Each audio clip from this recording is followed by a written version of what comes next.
0200421723 na ya kenkan de amount enya WhatsApp e normal SMS na text message a o send e de ba ye be kan na ye de amount meka o se dwumadi nwumaku awodo bi na bo echi doma ye de ebremu de kan Ebenage Herbal ono na de fearsome 3 abadwa so na fearsome 3 no o papa mu e Hepa Plus Pavi anafe Plus Plus at the right time no ye beton ehunyema e de amamo sanso na e wo abapamo a ono so ebo echidom ono se home appliances ni nyina no wo fa wo mobile phone obenya ni nyina e wo so ato afi ye Israel consult na daroma enene e ma na ho fe SCP esita sara enso so na mema na nka propro ikumomo no e ni nyina afiri ho wo de quantum spectacle no aba e ni so hawa afiri na quantum beauty spray no esiesie ni padua no na fe quantum radiation protector ebo ye mobile phone so electrical gadget no nyina ho ban afiri radiation ho afi na yemi Herbal Center semen kan cho soonyare wa hodo no boabo ni nyina no na fa brand na me se ne yem yenti no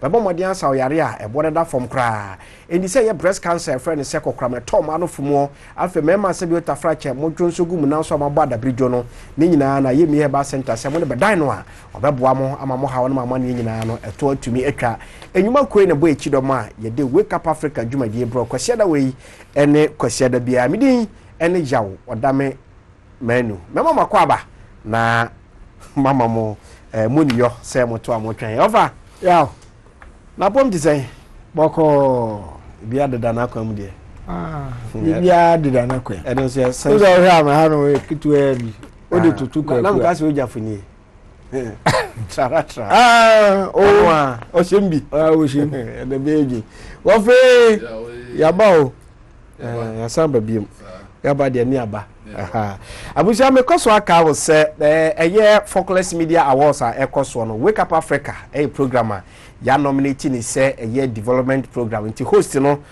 wo pese yetumi enya eye development program host of the year no abomoden no vote e de amayen na kwa be fa so be vote amayen se obebo moden na wabo eye star 800 star 400 hash star 800 400 hash obo no na send dia next one be ba no no aboy code na sha which is 618 obo eno so sha hwa no follow prompt no na wato amaye e amonto na kese de ba na sha fa nketenkete muntu ni bum bum yentimi wini bum na fa wodo ni mesi ya bum na program ni ko bum over yaw ba me nto to awie ebra na aka ne hodia ni chi over ma be don hwere ba ko that's so a chemre me nkonko sra ni de over ne de yo ya abawa mi saje die me ya obeji no bre avaya ko yo ni di kan ye betua ahwefu nyina ahwefo joso samre die owenye bibie dia o mo relax sir nti ye chia o mo nyina yaw emre ni mre ni yaw tia ne ye program na di revelation bi ba ubonza nkovo texting ni phone no na yemfanyi vuoi ya wo mu nim de ekoso yemfanyi vuoi wo mu ntiase yemso ani wo mutiri ye beda hu se me am di baabi but you think can say along the line no e bia wo hwe wo kenka na e ka otimi ko hunu bibi wo kan a wa wo tiwe no se bodam ni bi na tro na watu enso na bia ano ni asem no ene oba de adawroma yenya omambanyi dada ba ko a o grantee interview okay ma ono kan de ohunu ewu biase okay endi ono ekana so mi wi a ena de eka ho no ye de ka ho tie nko hwe first video wow your first video of the day ekwa President Rollins on global manipulation your man penida da wanya ne ba bi ko owura Jerry John Lawrence ni video and your first video of the day ye kwa ansa na ofase obi ekwan na waka ne nsem nyina ntienko ne ko he video ne mra.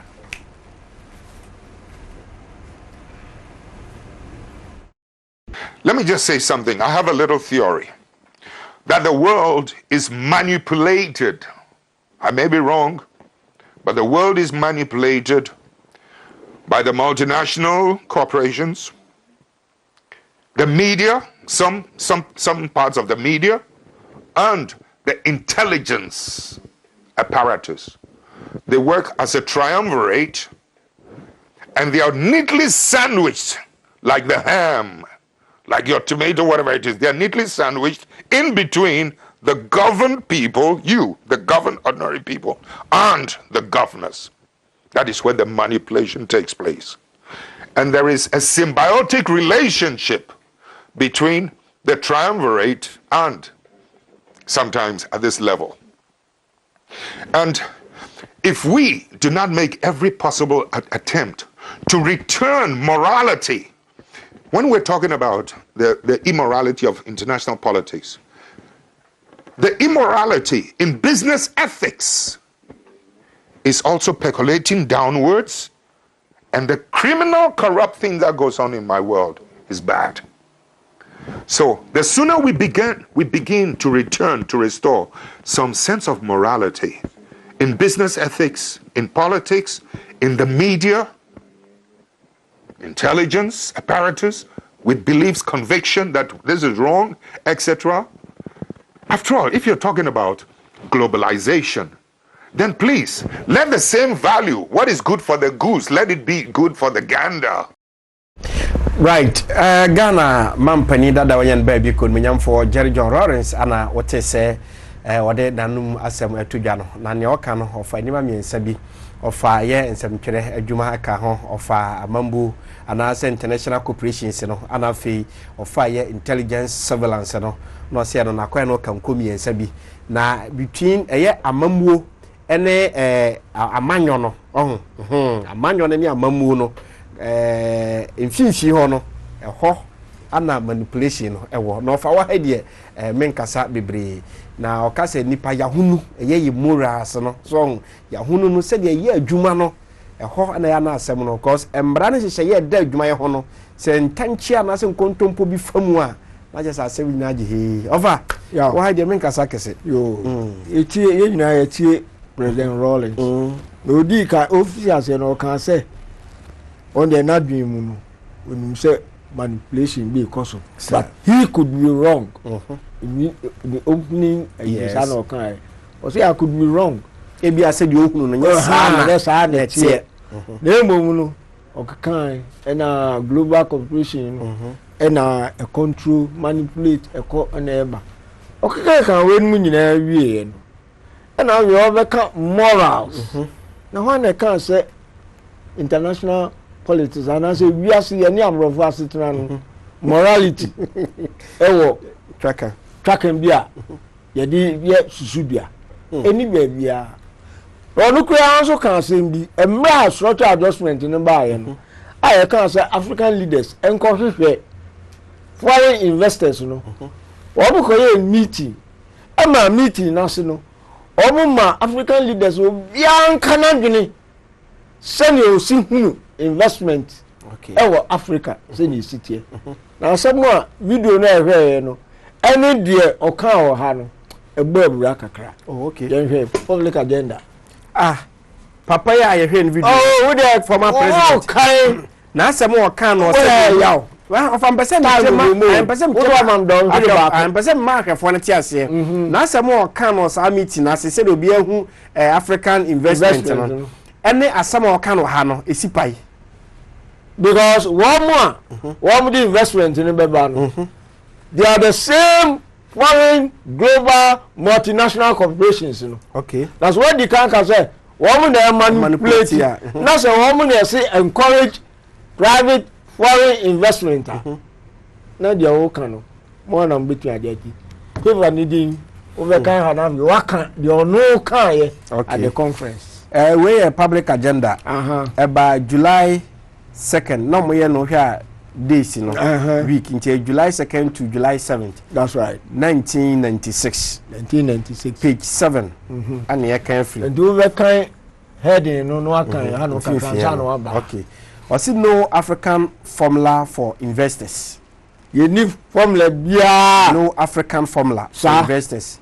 ti ni hihye ye bi da ho bia the mom do gitri okay. Last week's conference on reviving private investment in Africa gave several African leaders an opportunity to speak their mind about the role of investors in Africa. In these 3 articles, Public Agenda outlines their views, present the reality of investment on the ground, and hint at some dangers on the horizon. First 2 paragraphs. Yes. Okay.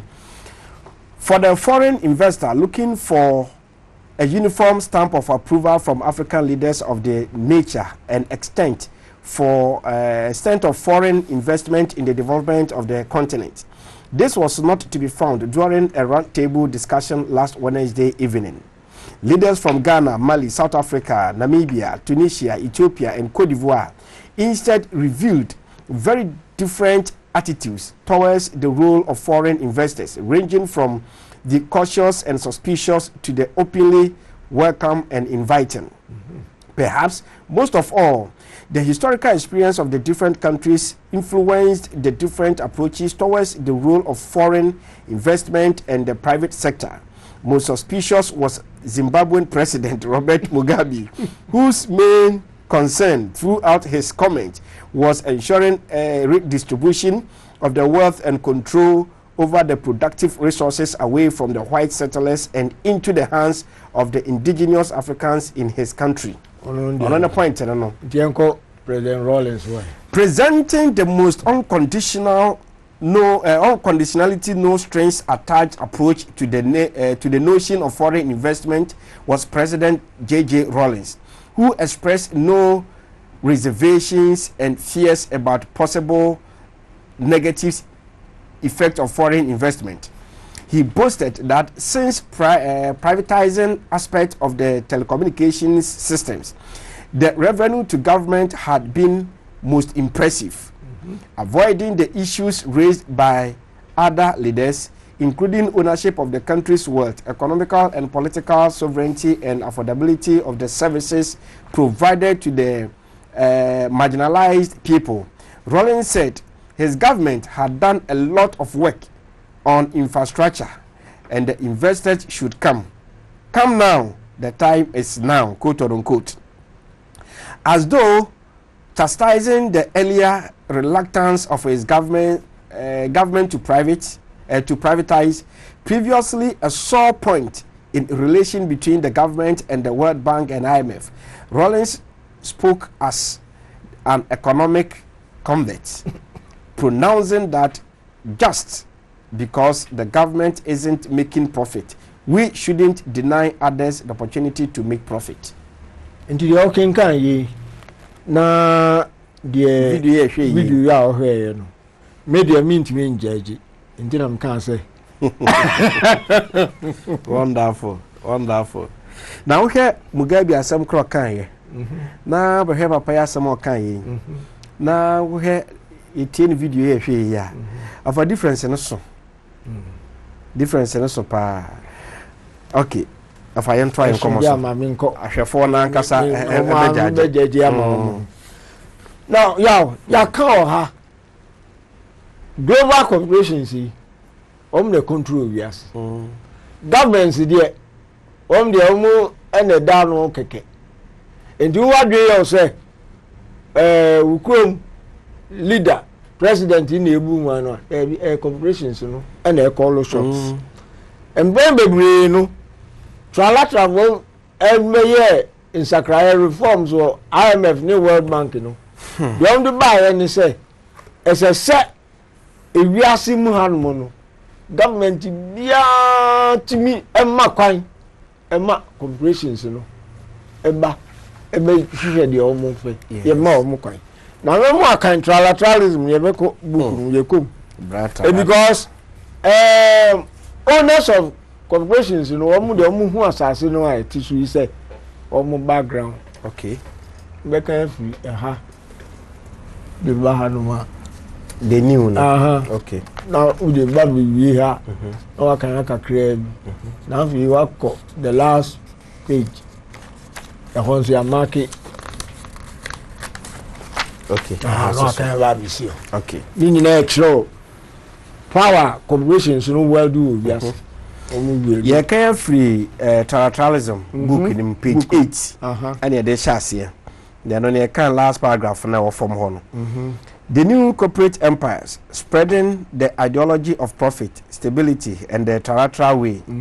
Trilateralism is the creed. Is the creed of an international ruling class whose locus of power is the global corporation. The owners and the managers of global corporations view the entire world as their factory.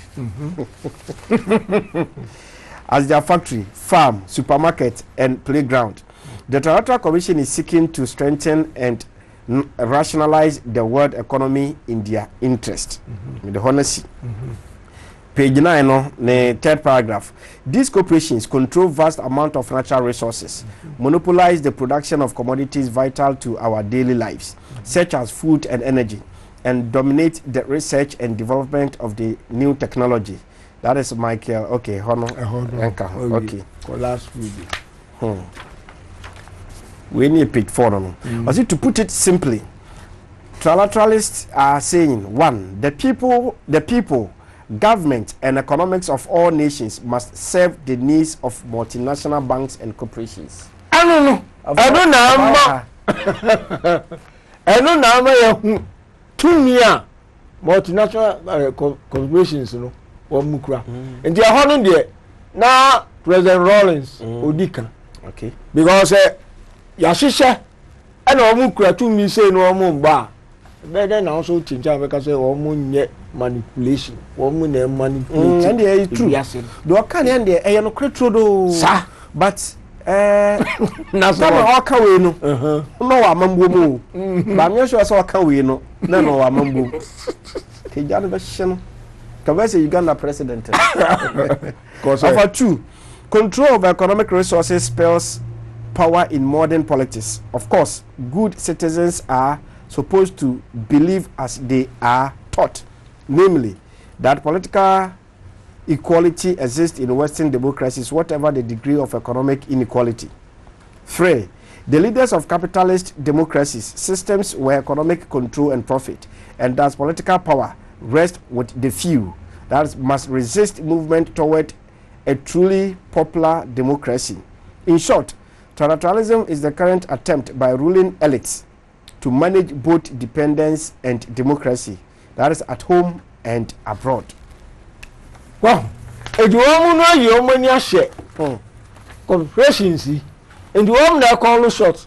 So America, or political system, corporations in a financing candidates of both sides. Yes, yeah.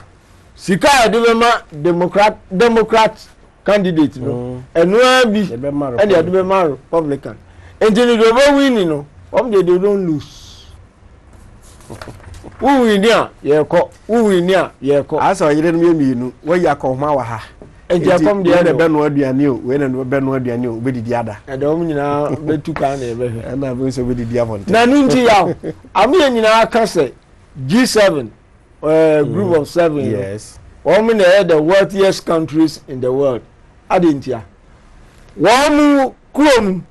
Women are representing the biggest multinational corporations. Women Kuru. G7. G7. Corporations are all and I'm woman be wealthy. Send your cancer, woman wealthy. No. And no. And no corporations no 2 million or more on a day. And you big and you for the agro. Now say the about World Bank, any IMF. Your boy, sir, reviasi. Under the guys, he say, one know the end some for start global growth. But in IMF, any World Bank, sir, 1944, Omukosia of Brinton Woods. One more, I can't say, in Shishaya, a deep ready. World Bank president, by American, yes. IMF president, managing director, by European. Name of my John say, we must spread the Western capitalism in a troubled world. And the moment the end said, yeah, Monko. Now, almost yes, I know Mkazo, a global growth, but in reality, no, and yes, I know it. When we are doing together to violently seize countries, any countries wɔn control ɛne wɔn nkɔ ɛne wɔn baa no ɛno ne botae a wɔn de gye